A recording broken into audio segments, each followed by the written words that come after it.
We're doing well already. Hi. I'm Atul Gawande, staff writer at The New Yorker, and I welcome you to a conversation with Vampire Weekend.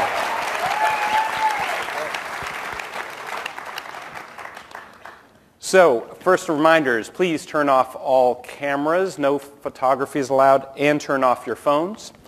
If you're using Twitter, we will ask that you use the hashtag TNYFest. And the way the event will work, we'll have about 90 minutes for this in total. We'll do some talking up here, ask a few questions. Then we will have some mics that will come out, about 15 minutes or so of questions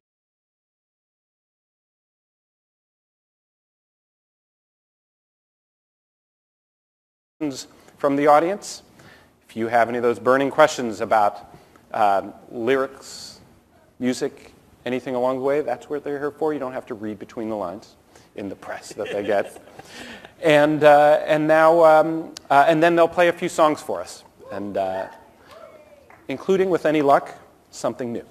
So we will see. So I welcome to the stage here, we have Ezra Koenig, Rostam Mangli, Chris Thompson, and Chris Bayo. And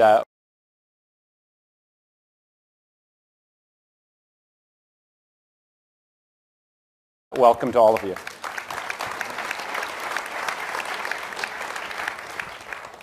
Now, I first heard you guys in late 2007 when you were just kids, I guess, just out of Columbia. You had some songs circulating on the internet, getting a huge amount of buzz, and then rocketed out of the gate with your first album. It is now over 1 million copies sold of your first album. Second album, Contra, 2010, debuted at #2 on the Billboard charts. Just this past summer, it crossed 1 million in global sales. Oh, it debuted at #1. I just remember. Did it hit #1? Well, yeah. Yeah. We don't want to seem arrogant, but we got to correct you. Oh, okay. Well, I didn't have the fact checker on this one. Last tour sold out 3 nights in Radio City. You've sold out the Hollywood Bowl and played on multiple continents around the world. More importantly, you've played my operating room. And that's significant because in my operating room, with the ages of the nursing team and the surgical techs and other folks going from 16 to 70, I can't play Japan Droids, I can't play Eminem, I can't play Grizzly Bear, but I can play Vampire Weekend. And it doesn't matter who they are, they either are tapping their feet to it or asking me to make copies of it. And what I wonder is it surprising to you that you turned out to be that widely appealing coming out of the gate? Was it, or was it your hope that just happened to come true? I don't know if we thought about it too much. Our initial audience, was students at Columbia. But I don't think we were even trying to appeal to them, really. But it's been interesting to see how many people, talk about listening to our albums with their family in the car ride. I mean, if anything, I would have thought that was unlikely, given that the first song that we ever released says fuck multiple times, and yet there still was this feeling that it's a sort of sweetly stated.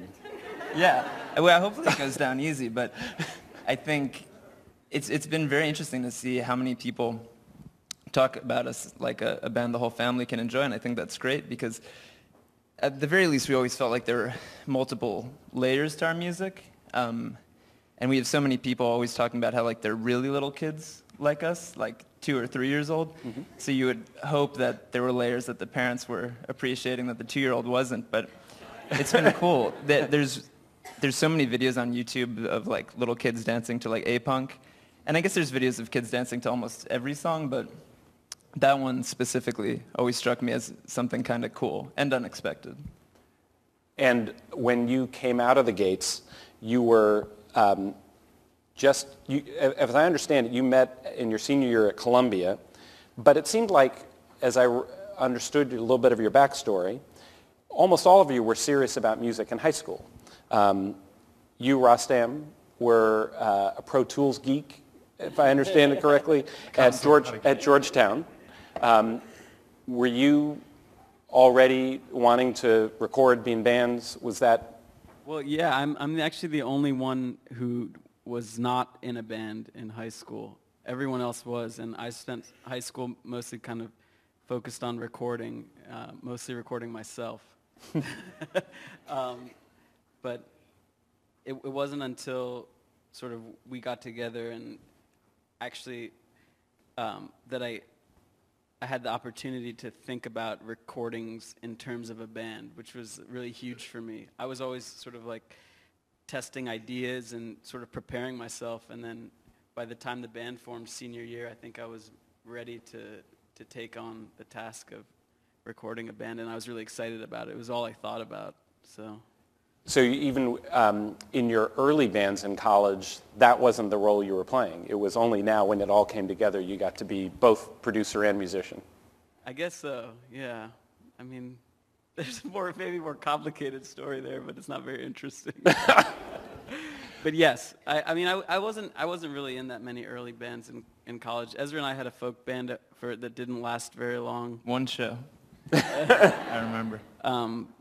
Played drums for my jam band once. I did play drums for Chris's jam band, and I have a really deep passion for the drums, and I have a lot of practice if I want to ever perform drums.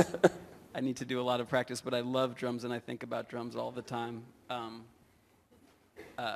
And my parents... The songs, as I understand it, start out often with the drum sounds, and then you layer...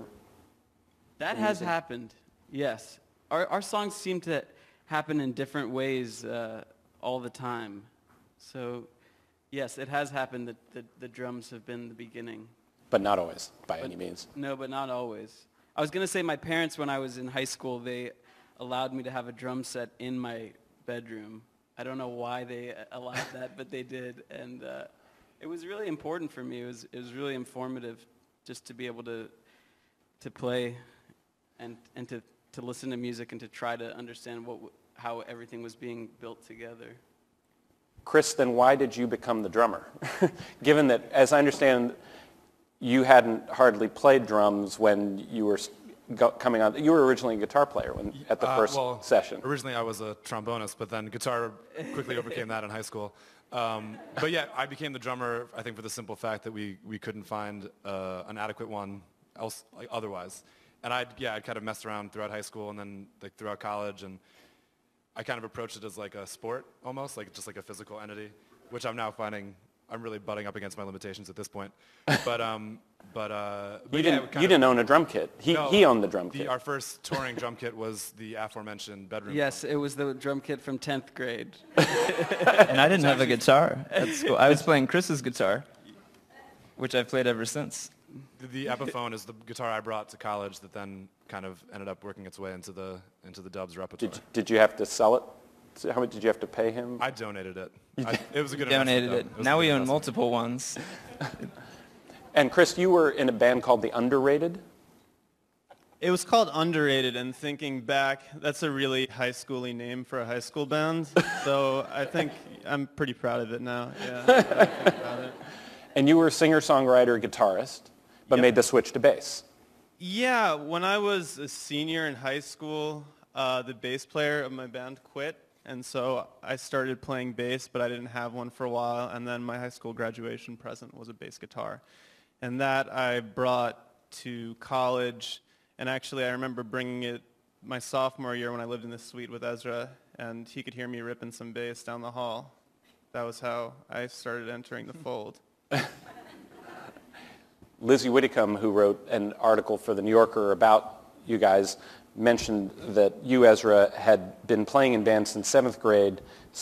Specifically, a number of the songs you were putting together were with Wes Miles of Rah Rah Riot now. So early on, even in middle school, you both were headed in a very serious direction with music. And were you intending that this is what you were going to do? It sounded like by the time all of you landed at Columbia, you were in bands thinking about what you could do in music.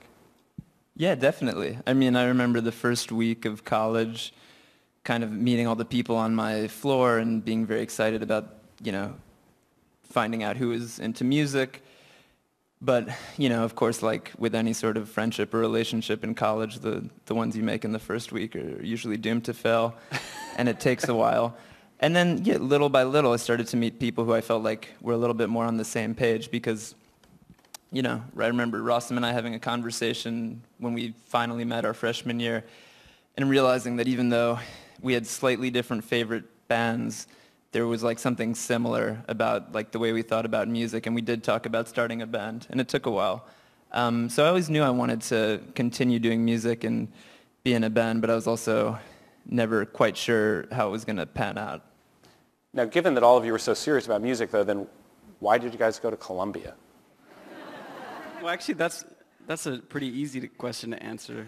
I Yeah? think we all went to Columbia because it was in New York, and we wanted to be in New York, and the music that comes out of New York and that sort of exists in New York kind of is incomparable. So I think that's your answer. It works? It's the same reason why anyone's here in this room right now and why they'd want to live in New York or near New York to be here. Or get to write for a magazine with the name in the title. Yeah. You guys first met early in college as night watchmen in a play in Romeo and Juliet. Yes, Night Watchman number 1 and number 2. Do you remember your lines? One of my lines was, "The ground is bloody, look about the courtyard." I do remember that. I remember we both had these gray Oxford shirts that were our costume.